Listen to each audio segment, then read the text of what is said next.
salamat Ama, dahil nandyan ka para alalayan ako.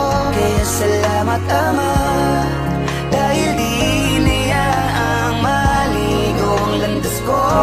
Hindi magsasawang pasalamatan ang iyong kagandahan ng loob. Sa aking kasalanan na maipatawad, sa iyong harapan ay luluhod.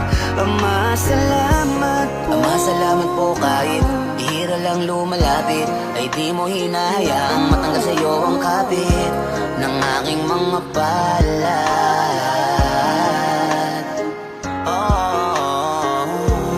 Ama, patawad po sa lahat